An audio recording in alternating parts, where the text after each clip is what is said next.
와우, 변속기 세팅했다.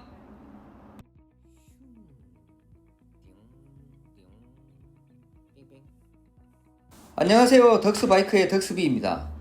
오늘은 뒷드레일러 세팅 부분을 알아보겠습니다. 이번 기회에 정확하게 익혀 두시면 자전거를 타시는 동안에 계속해서 활용하실 수 있을 것입니다. 자전거를 타면서 가장 빈번하게 생기고 많은 분들이 혼자 해결하려고 하다가 결국 안 돼서 자전거 샵으로 가는 변속 세팅 부분에 대해 한번 알아보겠습니다. 우선 뒷드레일러 주변 부품부터 알아보겠습니다. 스프라켓, 체인, 행어, 그리고 변속 케이블, 드레일러, 배럴 어드저스트, 변속기, 레버가 있습니다. 변속을 담당하는 드레일러 몸체에는 H와 L 한계 조절 나사와 비텐션 나사, 그리고 가이드 풀리와 텐션 풀리가 있습니다. 배럴 어드저스트 나사는 드레일러에 있거나 변속 레버의 위치에 있습니다. 한쪽만 있는 경우도 있고 양쪽 다 있는 경우도 있습니다. 가장 먼저 행어부터 알아보겠습니다.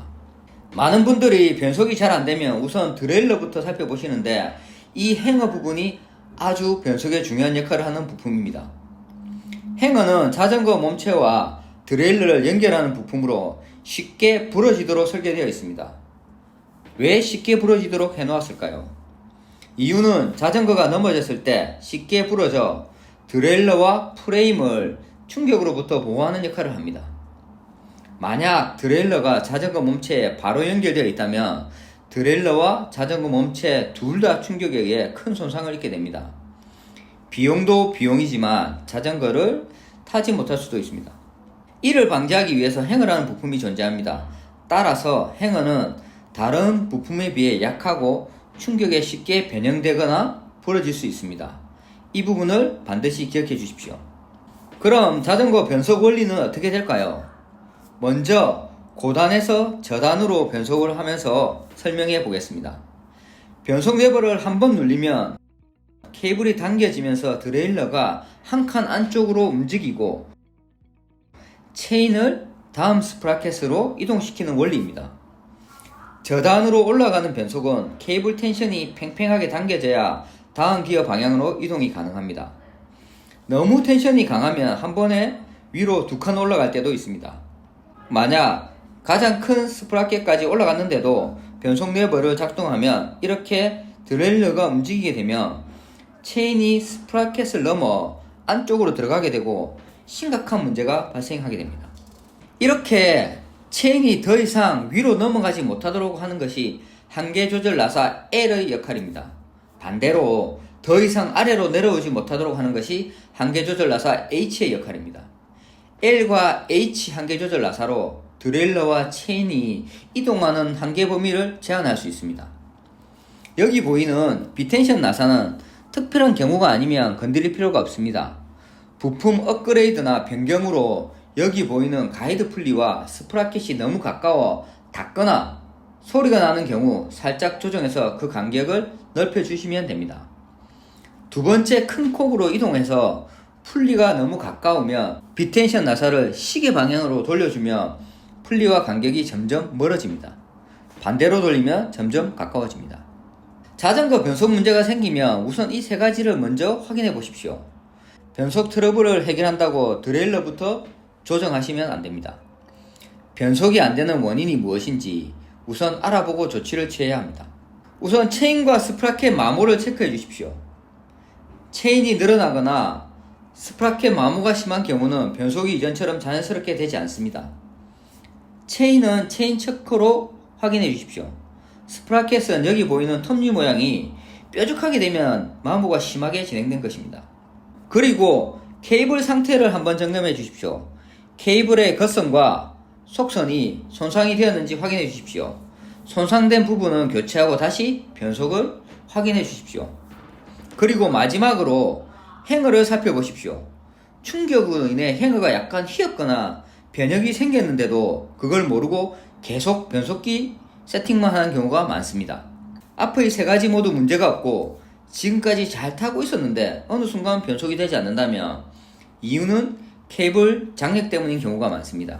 케이블은 계속 사용하게 되면 조금씩 늘어나게 되고 텐션이 약해지게 됩니다. 이럴 때는 여기 보이는 배럴 어드저스트 나사를 시계 반대 방향으로 한두 바퀴 돌려주면 텐션이 다시 강해집니다. 저단으로 올라가는 변속이 잘 안되는 경우는 텐션을 더 줘야 하고, 고단으로 내려오는 변속이 되지 않을 때는 반대로 텐션을 풀어줘야 합니다. 배럴 어드저스트 나사를 우선 조정해 보십시오. 만약 배럴 어드저스트 나사를 조절이 안된다면 여기 케이블을 풀어서 다시 장력을 잡아주셔야 합니다.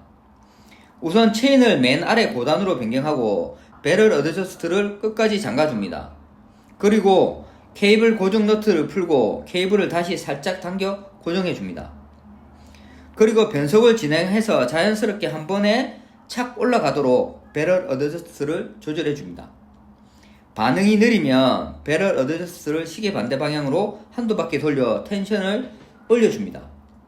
변속을 저단에서 고단으로 올렸다 내렸다 하면서 한 번에 올라가도록 조절해줍니다. 배럴 어드저스트를 몇 바퀴 돌려줍니다. 너무 많이 돌리지 마시고 한두 바퀴 돌려주면서 체크를 해줍니다. 어느 정도 텐션이 생기면 조금씩 돌려주면서 미세 조정을 해줍니다. 계속해서 변속을 해줍니다. 맨 마지막 1단까지 올라가도록 해주십시오. 그리고 반대로 내리면서 변속을 해줍니다. 이렇게 몇 번 반복하시면서 변속이 원활하도록 조절해줍니다. 변속이 어느 정도 잘 되면 아래에서 세 번째 스프라켓에 체인을 위치시키고 변속기 레버를 반만 눌려줍니다. 끝까지 누르면 변속이 됩니다. 변속이 될 듯 말 듯하게 눌려주면서 페달을 돌려 소리가 탁탁 날 때까지 배럴 어드저스트를 돌려줍니다. 변속 레버를 반 정도 눌린 상태에서 올라갈 듯 말 듯 세팅이 되도록 해주십시오. 그리고 변속을 진행시켜 보십시오. 변속이 원활하게 잘 되면 케이블 텐션이 적당하게 잡힌 것입니다. 변속이 고단으로 내려올 때 약간 지체되는 것은 정상입니다. 다음으로 스프라켓 드레일러 행어를 새로 설치해서 전체적인 변속을 새로 잡을 경우를 설명해 드리겠습니다. 먼저 체인을 가장 작은 스프라켓으로 이동시켜 주십시오. 배럴 어드저스트 나사를 시계 방향으로 돌려 끝까지 잠가줍니다. 케이블 고정 너트를 풀어 케이블이 왔다 갔다 할 정도로 풀어줍니다. 작은 스프라켓 외곽 끝부분과 가이드 풀리의 센터가 맞도록 H 조절 나사로 조절해줍니다. H 나사를 시계 반대 방향으로 돌리면 풀리가 밖으로 나갑니다. 변속 케이블 속선을 살짝 당겨서 고정해줍니다. 가장 큰 스프라켓으로 이동을 시킵니다. 그리고 스프라켓 센터와 풀리 센터가 일치하도록 L 조절 나사로 조절해줍니다. L 한계 조절 나사를 시계 반대 방향으로 돌리면 바깥쪽으로 이동합니다. HL 나사로 체인이 넘어가지 못하도록 조정을 해줍니다. 다시 고단으로 내려서 변속을 하나씩 진행해줍니다. 배럴 어드저스트를 돌려서 텐션을 주면서 한 번에 하나씩 올라가도록 조절해줍니다. 계속 왔다 갔다 하면서 텐션을 조절해 주십시오. 변속이 위아래로 잘 진행되도록 해주십시오. 마지막으로 아래에서 세 번째 스프라켓에 변속기 레버를 반만 눌려서 틱틱 하면서 소리가 날 때까지 배럴 어드저스트를 조정해 줍니다. 미세 조정 이후에 전체적으로 변속을 진행합니다. 그리고 중요한 것은 한 번에 딱 성공할 수는 없습니다. 계속해서 변속을 해보면서 배럴 어드저스트 나사를 돌려서 위아래로 변속을 하면서 최적의 변속 텐션을 찾아야 합니다. 여기서 팁은 너무 처음부터 케이블 텐션을 빡빡하게 주게 되면 풀 수 있는 여유가 없으니 케이블을 살짝 당겨서 체결해 주셔야 합니다. 만약 변속이 잘 안된다면 미련 없이 다시 1번부터 해보십시오. 반드시 성공할 수 있습니다. 오늘은 변속기 세팅에 대해 알아보았습니다. 변속의 작동 원리만 이해하신다면 쉽게 하실 수 있을 것입니다. 시청해주셔서 감사합니다. 영상이 도움이 되었다면 구독과 좋아요 부탁드립니다.